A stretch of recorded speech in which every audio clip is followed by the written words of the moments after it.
سرعة بلصقنا تمال خزواورن استرايا تانكتات حدا خابتين محبرا ومرخبتات عبلال خوين زركب زلو قدياتنا رستاتن يوم بلصقنا بغنياتو عاقم صابون سراويتون اصواراتون نابدوبات ايرتران كلل تግራይን ከጸጋዕን ከሰጋገርን ጸኒሑን አሎን ስርዓት ብልጽግና ብዙሓት ታንክታት ናብ ክልል ትግራይን ኤርትራን እናጸጋዕ ይዝርከብ ዘሎ ምስ ጉዳይ ተታሓይዝ ጀነራል አበባው ታደሰ ኣብ ክልል ትግራይ ዝነበረ ማዓስከራት ናይ ሰራዊት መንግስቲ ኢትዮጵያ ኣብ ሓጺር እዋን ሙሉ በሙሉ ኣብ ትሕቲ ቁጽጽር ብምእታው ንደባት ኤርትራን ኢትዮጵያን ኣብ ዘዋስን ሰራዊት ፌደራል መንግስቲ ኢትዮጵያን ክሕልወን ከጽንዑን ስለ ዘለዎ ናው ግድን ክናቱና ደውኑ መዋልና ዝግበር ምንቅስቃስ ካብ ብዘይ ተጸበይዎ መንገዲ ኣድላይ ብዝበሃል ሓይሊ ክንጭፍልቆም ኢና ክብል እዩ መልእኽታቱ ሕሊፉ ዝርከብ ዘሎ ኣባው ታደሰ ነዚ መልእኽታት ትማል ይሕሊፉዎ ዝርከብ ዘሎ ሓይልታት ትግራይን ፌደራልን ኣብ ደቡብ ሰሜን ትግራይ ይንቀሳቀሱ ሓይልታት ፌደራልን ትግራይን ኣብ ደቡብ ሰሜናዊ ትግራይ ወታደራዊ ምንቅስቃሳት ይገብሩ ብምህላዎም ኣብ መንጎ ዞም ክልተ ሓይልታት ኣብቲ ዞባ ዳግማይ ናይ ግጭት ሃዋህው ከይፍጠር ምዕራባዊ ዲፕሎማስኛ ብሰሉስ ኣብ ዝሃቦ መግለፂ ሓቢሩ ክትብል ዓረብ ዝተባሃለት ማዕከን ዜና ገሊፃ ሰራዊት ፌደራልን ትግራይ ይኸባኸም ዘሎ ዝሓበረ ስሙ ክጠቅስ ዘይደለየ ምንጪ ሰራዊት ትግራይ እውን ኣብ ደቡብ ሰራዊት የዋፍር ምህላዎም ክሕብር እንከሎ ከምዚ ዝኣመሰለ ዓብይ ሓይሊ ንሕድሕዱ ክፋጠጥ እንከሎ ናይ ሰላም ኮነ ጽቡቕ ኣብነት ከም ዘይኮነ ሓቢሩ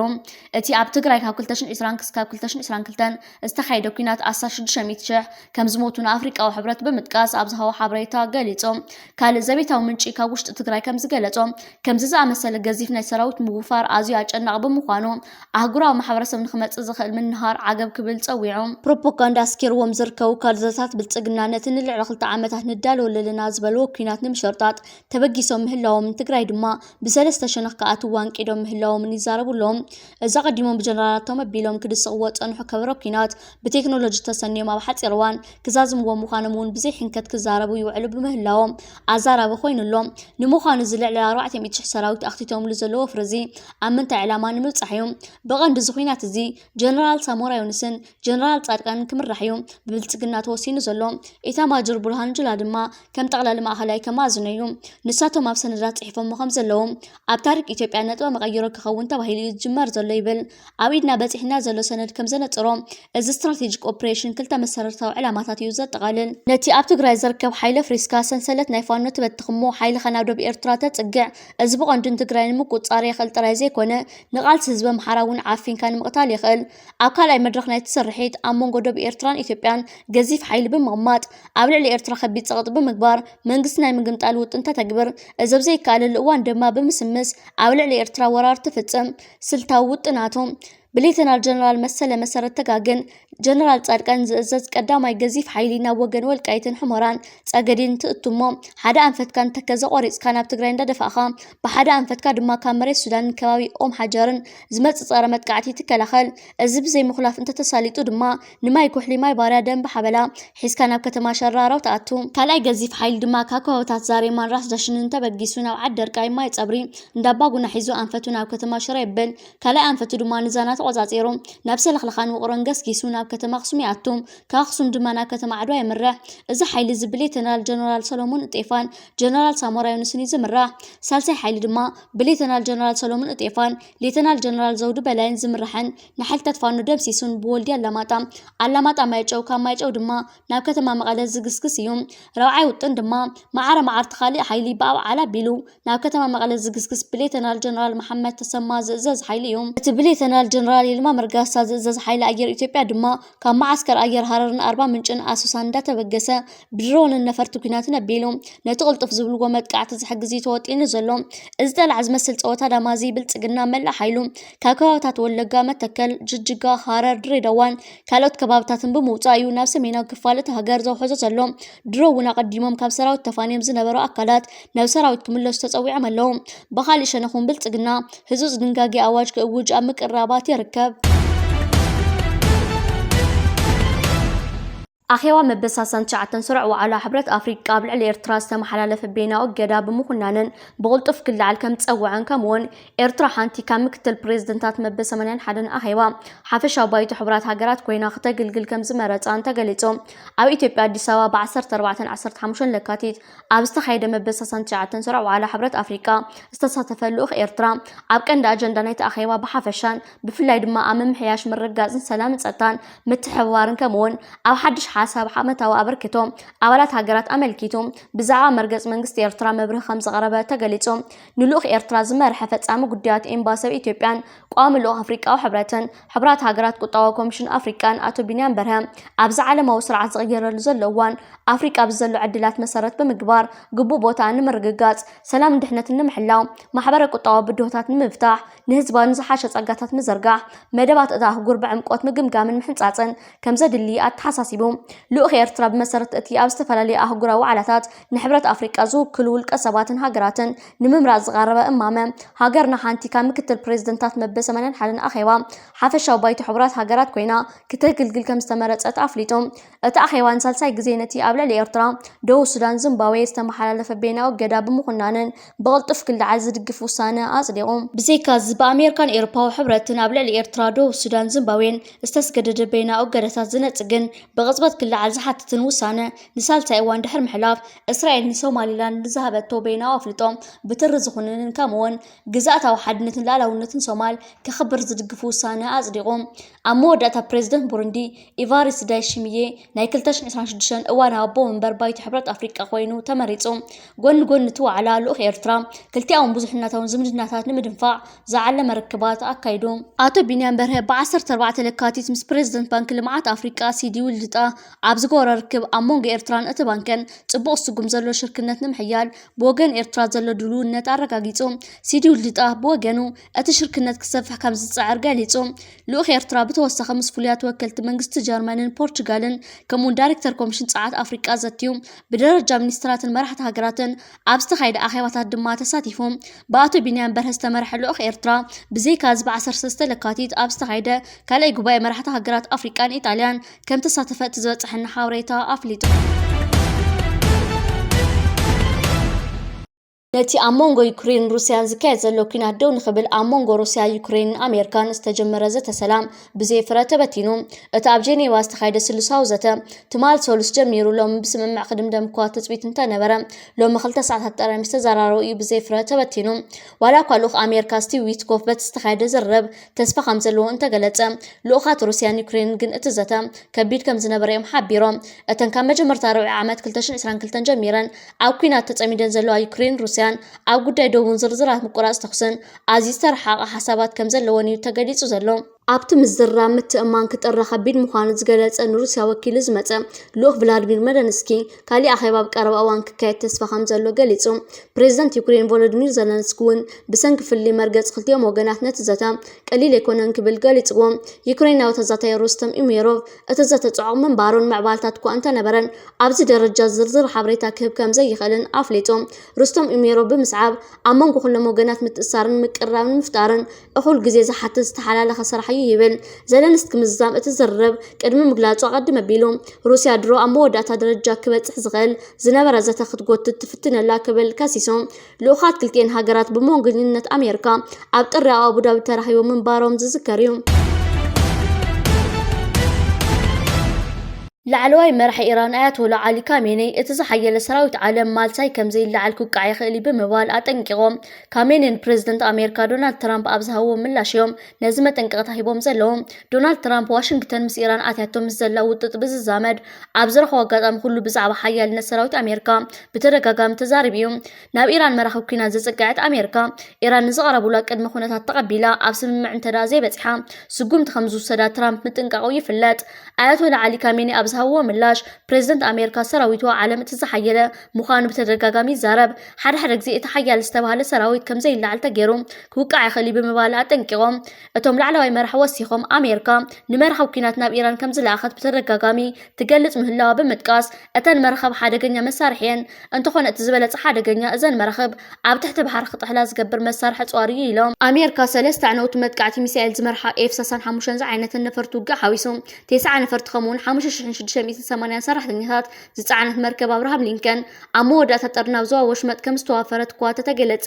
ዛጊድ 5 ሳተላይት ኣይተራእየትን እታ መርከብ ካብ ኢራን 1700 ኪሎ ሜትር ርሒቓ ኣብ ገማግም ባሕሪ ኦማን ተራእያ ነይራ ኣሜሪካ ተኻሊእቲ ዝዓበየት ነፈርቲ ትሽከም መርከብ ኩናት ዓለምና ዝኾነት ዩኤስኤስ ጀራልድ ኣር ፎርድ ናብ ማእኸላይ ምብራቕ ከም ሰደደትን ኣብ ውሽጢ ዝቕጸሉ 3 ሰሙናት ናብቲ ዞባ ክትበጽሕ ከም ትኽእልን ይግለጽ ምምጻእ ኣብርሃም ሊንከን ነቲ ኣብ ዝሓለፈ ሒደት ሰሙናት ኣብ ማእኸላይ ምብራቕ ዝረአ ዘሎ ምጽጋዕ ወታደራዊ ሓይሊ ኣሜሪካ ዝውስኽ ኮይኑ ቢቢሲ በርፋይ ኣብቲ ዞባ ወሰኽ ዓነውቲ መራኺ ውግእን ነፈርቲ ውግእን ኣሜሪካ ምህላውን ኣረጋጊጹ እዩ። ኣብ ከባቢ ሃገራዊ ሕሩም ሕዛእቲ ዝቕመጡ ዝነበሩ ነበርቲ ዓድታት መትከል ኣቤት ሸባሕ ገድገድን ከዋክንን ናላይን ኣብ ምምሕዳር ከባቢ መዓልዲ ንስ ዞባ ዓዲ ተኽሊ ዘንቢ ምጥርናፎም መሰረታዊ ማሕበራዊ ኣገልግሎት ክረኽቡ ጀሚሮም ኣመሓዳር ናይቲ ንስ ዞባ ሌተናል ኮሎኔል የማነ መብራህቱ ብ13 ለካቲት ምስ ነበርቲ ኣብ ዝገበሮ ርክብ ምጥርናፍ ዓድታት መሰረት ምውዳድ ትካላት ማሕበራዊ ኣገልግሎት ከም ዝኾነ ብምሕባር ገና ዘይተጠርነፋ ስድራ ቤታት ንኽጥርነፋ ብዕቱብ ከም ዝስራሕ ገሊፆም ነቶም ዜጋታት ዝተዓደላ ንመንበሪ ዘገልግል መሬት እውን ኣብ ርግኣት መንበሪዮም ዓብዪ እጃም ከም ዘለዎ ሓቢሮም ኣመሓዳሪት ምምሕዳር ከባቢ መዓልዲ ወይዘሮ ኣምና መሓመድ ድሪስ ቦገና ምስ ምጥርናፍ ናይተን ዓድታት በዝሒ ነበርቲ ብኣስታት 50 ሚእታዊት ከም ዝወሰኸ ብምግላጽ ተሪፉ ዘሎ ትካላት ማሕበራዊ ኣገልግሎት ክዋደድ ተላብያ ምምሕዳር ከባቢ መዓልዲ ካብ ዓዲ ተኽሊ ዛን 28 ኪሎ ሜትር ንሸነኽ ሰሜናዊ ምብራቕ ርሒቓ ትርከብ። عدنا متن قطبة إرترا مخان تجليتهم إرترا بنقداو عامة مبقدمة درجات سرعو كزن ورق إنها زينغو برور بوتاشن كالو لعلنا هنسان إنداسترن معدنا زكاة تتاقريا كسكا حجي بتخايد زلو مصنعتي إرترا آزين اشتاك فوال كان معدنا تتراي تتكامل لهم هاللواز فلات كوينو عمت إرترا حدث بعل تحقاو سلطان عدنا كأرنا أفريكان سفيح زوا عراون بويان كتكونيا تبهيلو عدنا هاقراو قطبة إرترا استراتيجيكاو تراكاو تساوتو تسلاتات حدو خينو ولا كان إرترا عدنا نحد عور فرقان عدم زلو تخونا اتسلات قنا من وصا باتيرا مسبه هاجراو رسمال مسغار لعل عامن مويا هاجراوين ابتسلات لعل ترى هاجراو قطبا إرترا يتصاوت مهلاو يفلت إندستر عدنا إرترا استراتيجيكاو بحرياو ጸጋታት ኣብ ትሕቲ ልዕላዊ ግዛት ኤርትራ ከም ዝውዕሉ ብዘኽእል ኣገባብ ዝሰርሕ ኮይኑ ዝኾነ ዝተውዕላት ኣብ መንጎ ሃገራት ኮርፖሬሽን ዕደና ኢናምኮስ ናይ ወጻኢ ትካላትን ይግበር ማዕድናዊ ጸጋታት ኣብ መላእ ዓምሪ ታሪክ ወዲ ሰብ ንመስርሕ ምሽዋዊ ስልጣንን ቁጠባን ማእኸላይ ቦታ ሒዞም ምጽንሖም ዝፍለጥ ኮይኑ ምቁጻር ባህርያውን ማዕድናት ሕመረት ፖለቲካዊ ዓለም ኮይኖም ኣብ ህልው ኩነታት ብፍላይ ምንጪ ኣህጉራዊ ኪዳናት ዝምድናታት ንግዳዊ መስመራት ኣህጉራዊ እገዳታትን ዓለማዊ ውድድርን ኮይኑ ይርከብ ኤርትራ ድማ ብዘለዋ ክስካዕ ሕጂ ብዘይተመዝመዘ ዕቁር ሃብቲ ማዕድናት ዓለም ክህልዋ ዝኽእል ቦታ ማንም ደው ክብሎ ዝኽእል ሓይሊ የለን ናይ ኤርትራ ስነ ምድራዊ ቆማ ንናይ ማዕድናት ህላወ ኣዝዩ ምቹው ምዃን ዝገልጹ ምንጭታት ስነ ምድሪ ኤርትራ 60 ሚእታዊት ካብ ስፍሓቱ መሬቱ ልዑል ደረጃ ብቕዓት ዘለዎ ሃብቲ ማዕድናት ወርቂ ነሃስ ብሩር ዚንጎ ክሮማይትን ኮባልትን ኒክሊ ማነጋንስ ኒዮቢየምን ታንታሎምን ዩራኒየምን ከም ዘለዎም ይግለጽ ብዘይካ ዝሓጺናዊ ማዕድናት ኤርትራ ልዑል ናይ ንግዲ ጠለባት ዘለዎ እምነበረድ ግራናይት ኖራን ካልእ ንጥረ ነገራትን ኣብ መላእ መሬት ኤርትራ ከም ዝርከብ ሰነዳት ዕደና ይሕብሩ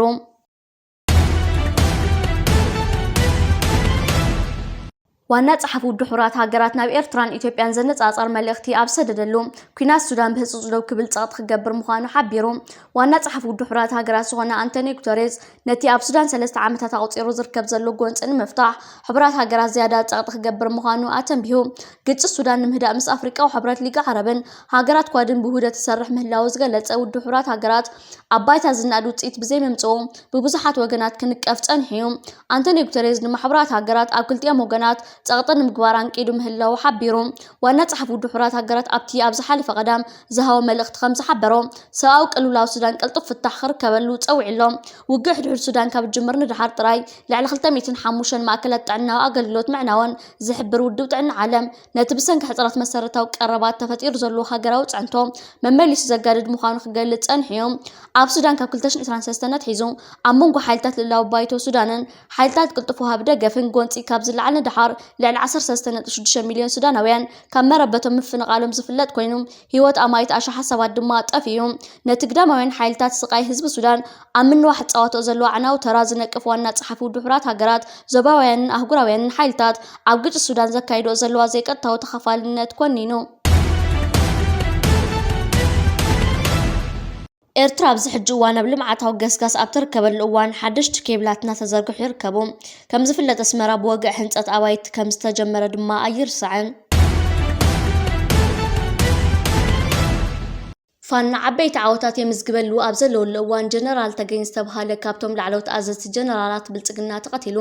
እዚ ጀነራል ኣዛዚ ናይ ግንባር ኮይኑ ነዊሕ እዋን ድማ ምስ ፋና ክዋጋእ ጸኒሑ ጀነራላትን ኮነሬላትን ብልጽግና ከም እግረኛ ሰራዊት እናተቐተሉ እዮም ዝርከቡ ስርዓት ብልጽግና ምንም መፍልጦ ኩናት ዘይብሎም ማዕርግ ክህብ ልሙድ እዩ ንሱ ስለ ዝኾነ ድማ ጀነራላት ኢና ባህልትን ኮነሬላት ኢና ባህልትን ክረግፉ ንዕዘብ ዘለና ኮሚሽን ባህልን ስፖርትን ከ22 ለካቲት ክስካብ ሓደ መጋቢት ኣብ ዝካየድ መበል 18 ዙር ሩዋንዳ ንትሳተፍ ሃገራዊት ጋንታ ብሽክሌታ ብ17 ለካቲት ኣብ ቤት ጽሕፈቱ ናይ ምስንባት ስነ ስርዓት ኣካይዱ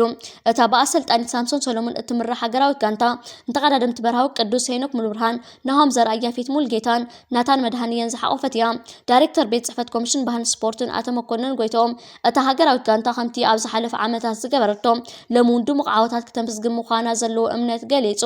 ፕሬዝደንት ሃገራዊ ፌደሬሽን ብሽክሌታ ኣቶ ተመስገን ረዳእ ብወገኑ እታ ሃገራዊት ጋንታ ነቲ ውድድር እኹል ምድላዋት ከም ዝገበረት ብምሕባር ኣብ ዝተፈላለዩ ውድድራት ዘመዝገበቶ ተኸታታሊ ዓወታት ክደግሞ ምዃና ገሊጹ። ኣሰልጣኒ ሃገራዊት ጋንታ ኣቶ ሳምሶን ሰሎሞንን ሓለቓ ጋንታ መርሃዊ ቅዱስን ብወገኖም ሓያላት ጋንታታት ኣብ ዝሳተፍሉ ናይዚ ዓመት ውድድር ብቑዕ ምድላው ከም ዝገበሩ ገሊጾም። ሓላፊ ምምሕዳርን ፋይናንስን እቲ ኮሚሽን ሌተናል ኮሎኔል ሳሙኤል ጸጋይ ስም ኤርትራ ካብ ክፍለ ዓለም ኣፍሪቃ ሓሊፉ ኣብ ዓለም ለኻዊ ደረጃ ደሚቑ ይስማዕ ከም ዘሎ ብምጥቃስ ንሃገራዊት ጋንታ ናይ ዓወት ትምኒቱ ገሊጹ። እቲ ውድድር ንጠቕላላ 993 ኪሎ ሜትር ሽፍን ኮይኑ ኣብ 8 መድረኻት ዝካየድ እዩ። ኣቦ መንበር ሰልፊ ሕወሓት ደብረጽዮን ገብረ ሚካኤል ኣብ ልዕሊ ትግራይ መጥቃዕቲ እንተተፈጺሙ ሓይልታቶም ነብሶም ክከላኸሉ ምዃኖም ተዛሪቡ። መንግስቲ ፌደራል ድማ ትግራይ ክወርር ይዳሎ ኣሎ ክብል ከሲሱ። ኣብቲ ብረውዕ ብክልላዊ ቴሌቪዥን ትግራይ ዝተመሓላለፈ ጽምብል መበል 51 ዓመት ምስረታ እቲ ዝመርሖ ሰልፊ መንግስቲ ፌደራልን ትግራይ ንምውራር ምድላዋትን ምጉሃድን ሃፍቲ ይገብር ኣሎ ክብል ተሰሚዑ። እቲ ኣቦ መንበር ወሲኹ ታሪክ ህዝቢ ትግራይን ሰማዕታትና እናዘከርና ነቲ ዝቃረብ ዘሎ ወራር ብዘተ ንምውጋድ ግቡእና ክንፍጽም ቃልናቱ ይኹን እምበር ድሕነትና ንህላወና ንምሕላው መስመር ሓሊፎም ንዘጥቅዑና ክንቃለስ ኢና ኢሉ ፕሬዝደንት ግዜያዊ ምምሕዳር ትግራይ ታደሰ ወረደ ተመሳሳሊ መልእኽቲ ዘመሓላለፈ ኮይኑ እቲ ቅድሚ ኢሉ ኩናት ትግራይ ንኸብቅዕ ብሕዳር 2022 ኣብ ፕሪቶርያ ዝተፈረመ ስምምዕ ሰላም ዘይምትግባሩ ስጋኣት ሓድሽ ኩናት ከም ዘስዓበ ሓቢሩ። ጸብጻባት ከም ዝምልክትዎ ኣብቲ ክልል ምትእኽኻብ ሓይልታት ፌደራልን ኣብ መንጎ መራሕቲ ዝረአ ዘሎ ምውሳኽ ናይ ቃላት ኩናትን ኣሎ። መንግስቲ ኢትዮጵያ ሰራዊቱ አንቀሳቓሲ ድዩ ኣይንቀሳቐሰን ንዝብል ክስካብ ሕጂ ዝሃቦ ርእይቶ የለን። ኤርትራ ኢትዮጵያ ኣፍ ደገ ባሕሪ ንምርካብ ትገብሮ ዘላ ጎስጓስ ነቒፋ። ሚኒስተር ዜና የማነ ገብረ መስቀል መራሕቲ ኢትዮጵያ ነቲ ኣብ ልዕሊ ሃገሩ ዝኽተልዎ ዘለዉ ተፀዋቃውማ እዩ ዝበለ ጎስጓሳት ምድላይ ኣፍ ደገ ባሕሪ ነቒፉ። ናብ ቀይሕ ባሕሪ ንምብፃሕ ንዝገብርዎ ዘለዉ ፃዓር ድማ መደናገር እንድኹምን ስነ መጎት ከም መምኽኔታ ይጥቀመለዉ ኢሉ ኣብ ልዕሊ ሃገሩ ክካየድ ንዝኽእል ኩናት ንምምኽናይ ዝደኸመ መወከሲታት ብበዝሒ ህዝቢ ከምኡውን እቲ ሃገር ኣፍ ደገ ባሕሪ ብምፅኣና ንወፃኢታት ክፍሊት ወደብን ቁጠባዊ ክሳራን ተቓሊዓያ ዝብሉ ጥርዓናት ትጥቀም ክብል ብረውዕ ብኤክስ ገሊጹ። ቀድመ ሚኒስትር ኢትዮጵያ ኣብይ ኣሕመድ ብተደጋጋሚ ሃገሩ ኣፍ ደገ ባሕሪ ከም ዘድልያ ክገልጽ ይስማዕ እዩ። ንሱ ኣብ ቀረባ እዋን ዝተዛዘመ ዋዕላ ሕብረት ኣፍሪቃን ብ17 ለካቲት ኣብ ኣዲስ ኣበባ ምብፃሕ ምስ ዝገበረ ፕሬዝደንት ቱርኪ ረሲፕ ጣይብ ኤርዶጋን ብምዃን ኣብ ዝሃቦ ሓበራዊ መግለፂ ነቲ ፃዕሪ ደጊሙ ገሊጹ። ኣብ መንጎ ዘን ጎረባብቲ ሓድሽ ኩናት ከይለዓል ዝብል ልዑል ስክፍታታት ከም ዘለዎ ይፍለጥ። ይኹን እምበር ሃገሩ ነዚ ውፅኢት ከም ዘይትደሊ ብተደጋጋሚ ክዛረብ ፀኒሑ። ኣብዚ 2 ዓመታት ሰማዕናዮ ዓበይቲ ሓሶታትን ፅንፅዋያትን ኢትዮጵያ ብሰርናይ ርእሳ ኺኢላ ናብ ወፃኢ ሃገራት ሰደት ትገብረላ ዝብል ዓበይቲ ድራማታት እዩ ነይሩ። ትማሊ ሓደ ናይ ዩክሬን መራኸቢ ኢትዮጵያ ሓንቲ ካብተን ዝለዓለ ሰርናይ ካብ ዩክሬን ኣብ ዝሓለፈ ዓመት ዝገዝአት ምዃና ኣብ ፀብፃባቱ ገሊጹ ይርከበሎ። ናይ ዕሸል መራሒ ኢትዮጵያ ኣብይ ኣሕመድ ሓሶታት ከዓ ብከምዚ ዓይነት መንገዲ ውድኡን ፍሽሉን ኮይኑ እዩ ዝርከብ። ኢትዮጵያ ሓንቲ ካብተን ብደረጃ ዓለምን ኣፍሪቃን ኣብዛ ዝሓለፈት ዓመት ካብ ዩክሬን ብሚልዮናት ቶናት ዝግመት ሰርናይ ናብ ሃገራ ዘእተወት ሃገር እያ። ኣብ ከተማ ማይ ፀብሪ ይዕለቕልቑ ዝርከብ ዘሎ ሰራዊት ምክልኻል ኢትዮጵያ ይወፅእ ከም ዘሎ ዝዝርጋሕ ዘሎ ሓበሬታ ሓሰት ምዃኑ ተጠቒሱ። እቲ ሰራዊት ናብ ከባቢያ ማይ ሊሓም ዓደርቃይን ማእኸሉ ስለ ዝኾነ እዩ ናብኡ ዝኣቱን ዝወፅን ዘሎ ዝብል ሓበሬታ ዝበፅሐና እንትኸውን ንውግእ እውን ይመዓራር ከም ዘሎ ዘርኢ ሪኦታት ከም ዘለዉ ተጠቒሱሎ። ናብ ከባብታት ዲማ ጸለንቲ ፍየል ውሃ ብኣብዝሓ ሰራዊት ይእትዉ ከም ዘለዉ እውን ተሓቢሩሎ። ትማል ጥራሕ 15 ሰሓብቲ ሰራዊትን ጋዕገልጠምን ፅዒነን ናብ ማይ ፀብርን ዲማን ምእታወን እውን ተገሊጹሎ።